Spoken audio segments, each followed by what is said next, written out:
The year was 1821, and the auction yard at a dusty frontier outpost was filled with whispers and stares. A bride stood at the center, her head covered with a burlap sack so no one could see her face. She had been rejected by two wealthy ranchers who had laughed, called her cursed, and turned away. Men muttered, unwilling to take a chance on the unknown. That was when a 34-year-old mountain man named Elijah stepped forward. His beard was thick, his eyes sharp as steel, and his voice steady as he laid down a pouch of coins for the bride. Gasps rippled through the crowd. The mountain man was known for his solitude, a man who lived in the high ridges with wolves for neighbors and rivers as his only companions. He had come down rarely, only for supplies, never for people. But now he was buying a bride, sight unseen. The sack over her head seemed heavy, a symbol of shame. The auctioneer's hand trembled as he struck the deal. Elijah walked forward, his boots crunching in the dirt, and gently took her hand. Her fingers were trembling like a frightened bird. The bride flinched at his touch, expecting ridicule or cruelty. Instead, Elijah's grip was firm yet kind, a reassurance in silence. He didn't mock, didn't jeer, didn't hesitate. The crowd leaned forward, their breaths caught. "Remove the sack," the auctioneer said, his voice cracking. Elijah's jaw tightened. Slowly, carefully, he reached for the rough fabric. The woman beneath held her breath. He pulled it free, and for the first time the mountain man and the crowd saw her face. His eyes widened, and the world seemed to still in stunned silence. She was not cursed, not disfigured as rumors had suggested. She was breathtaking. Dark hair tumbled in waves, her skin warm like the desert earth, her lips trembling with both fear and defiance, eyes the color of storm. Clouds met his with a quiet strength. Around them the crowd erupted in disbelief. Men who had turned away now muttered curses at their foolishness. Elijah's chest rose, his rugged face betraying a rare softness as he stared. The woman, only 24, stood trembling, stripped of shame, but cloaked in uncertainty. For the first time, she felt seen. The auctioneer cleared his throat nervously, rattled by the unexpected turn. You've got yourself a bride, mountain man." His voice broke under the weight of the moment. Elijah didn't answer, only shrugged off his long, worn coat and draped it gently over the woman's shoulders. She startled at the gesture, unused to kindness, then clutched it tight as if clinging to more than warmth. Around them the whispers shifted into jealous murmurs. Some men looked with regret, others with envy. But Elijah ignored them all. His hand still held hers, steadying her trembling frame. They walked through the crowd, the dirt shifting beneath their boots, eyes following their every step. She had been mocked, rejected, called unwanted. Yet now, standing beside the rugged mountain man, she was no longer a spectacle of shame, but a symbol of something unexpected: honor. Each step she took with him was heavy with disbelief. Elijah didn't speak. His silence was strange, but it was not empty. It carried weight, a quiet assurance. The woman glanced sideways at him, studying the man who had chosen her when others had turned away. At the edge of the outpost, the sounds of laughter and trade faded, replaced by the quiet rustle of wind through dry grass. The mountain man stopped, turning slightly toward her. His gaze was unreadable, a mix of wonder and burden. She swallowed hard, the coat heavy on her shoulders, and whispered for the first time, "Why?" Her voice was raw, almost breaking. Elijah blinked, then answered in his low, steady tone, "Because no one deserves to stand alone with a sack on their head." His words were simple, but they sank deep into her wounded heart. Her throat tightened with emotion she couldn't name. Years of rejection, of being treated as less than human, had hardened her spirit, but now tears threatened to fall. She turned her face away quickly, ashamed to show weakness. Elijah didn't press her. He only walked forward, slow and deliberate, guiding her toward the stables where his horse waited. The animal snorted at the sight of its new companion. Elijah lifted the woman onto the saddle, his hands strong yet careful, as though she were glass. She had never been handled with such gentleness.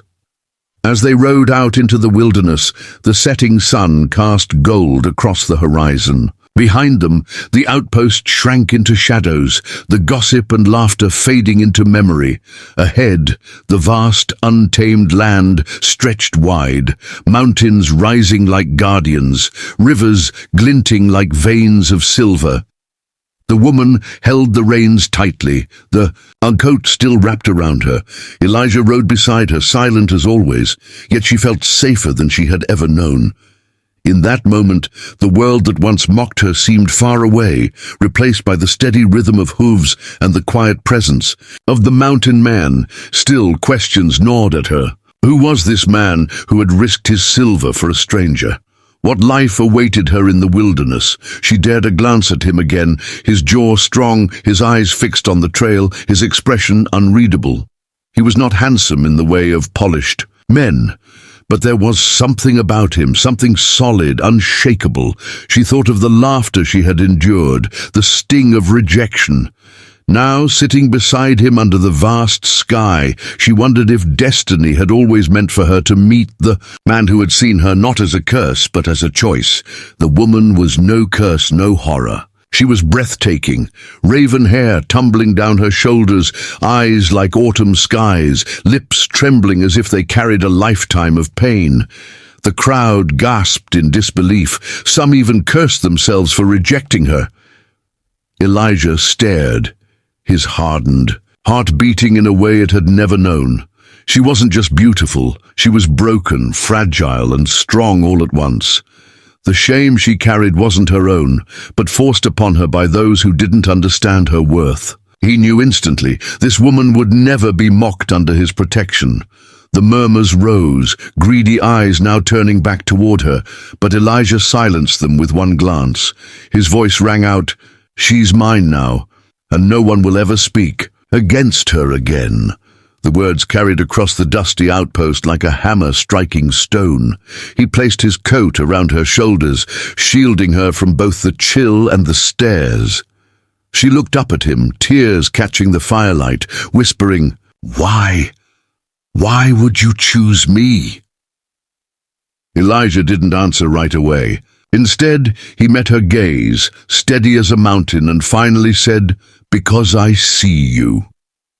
That night, far beyond the outpost, a small fire crackled beneath the blanket of stars.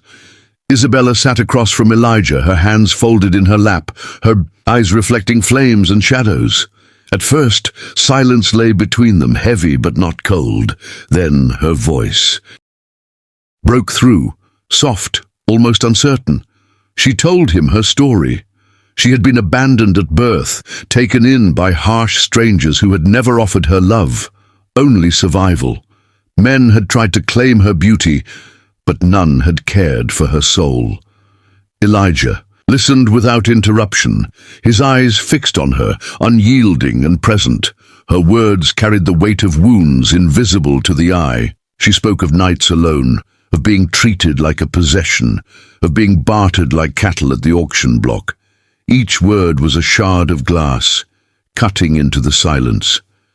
Elijah's jaw tightened, his calloused hands resting on his knees, fists curling ever so slightly. When her story ended, she looked at him with fear, as though expecting him to recoil, but instead his voice, deep and steady, broke the silence. "You are not a burden. You are not a curse. You are my choice." For the first time in years, Isabella's lips curved into a fragile smile. It was small, tentative, but it carried more light than the flames before them. Elijah felt something inside him shift, a part of his soul, long buried under years of solitude, awakening. The firelight danced across her face, revealing not only beauty, but resilience. She was more than what men saw. She was what Elijah had never thought he'd find, truth wrapped in vulnerability. That night, the wilderness around them seemed less empty, less cruel. It held two souls who had found something worth holding on to, As dawn crept over the horizon, Elijah stirred the embers of their fire. Isabella slept, wrapped in his coat, her breathing steady at last. He watched her with quiet reverence, feeling the weight of a promise forming in his heart. This was no bargain struck by coin. It was a bond, forged by choice. He knew she would face whispers, envy, perhaps even danger. But he also knew he would stand between her and the world if he had to. A man who had lived among wolves was now prepared to bare his teeth for the sake of one woman's peace. When Isabella woke, she blinked at the rising sun, her hair falling in loose waves around her shoulders. For a moment, she looked like a vision, fragile yet unbreakable. Elijah offered her water, his movements awkward, as if he were unsure how to care for another human being. She accepted with a grateful nod. The silence between them was no longer heavy. It was companionable, alive with unspoken understanding. She glanced at him shyly, then whispered, "I thought no man would ever look at me the way you do." Elijah met her eyes, steady and calm, and said simply, "Then they were blind." They traveled together into the high country, where rivers, carved silver paths and pine forests rose like cathedrals. Isabella marveled at the wilderness, her eyes wide at sights she had never known. Elijah guided her carefully, never rushing, always aware of her steps. He showed her where wild berries grew, where fresh water trickled from stone, how to listen to the wind for storms. For a woman who had been treated as fragile glass, she found herself learning strength in the open land. Elijah watched her closely, proud of each moment she stood taller than before. At night, they shared stories by the fire, his life among ridges, hers among cages. Slowly, their voices began to weave together, stitching two broken lives into one. The sack that had once hidden her face became a distant memory, replaced by laughter she thought she'd lost forever. Elijah found himself smiling too, rare but genuine. The man who had once chosen silence now found joy in her voice. And when storms rolled across the mountains, they weathered them together, her hand in his, steady and warm. She was no longer unwanted. She was chosen, seen and cherished. Weeks later, word of their bond reached back to the outpost. Some men scoffed, others cursed their mistake, but none dared approach Elijah. They said the mountain man had found himself a bride worth more than gold. Yet for Elijah it was simpler. He had found his reason to live, and she had found her place in the world. What began as ridicule ended as destiny. In the wild heart of the West, where lives were bought and sold, Elijah hadn't just purchased a bride. He had discovered love, fragile and fierce, burning brighter than any fire that would ever fade.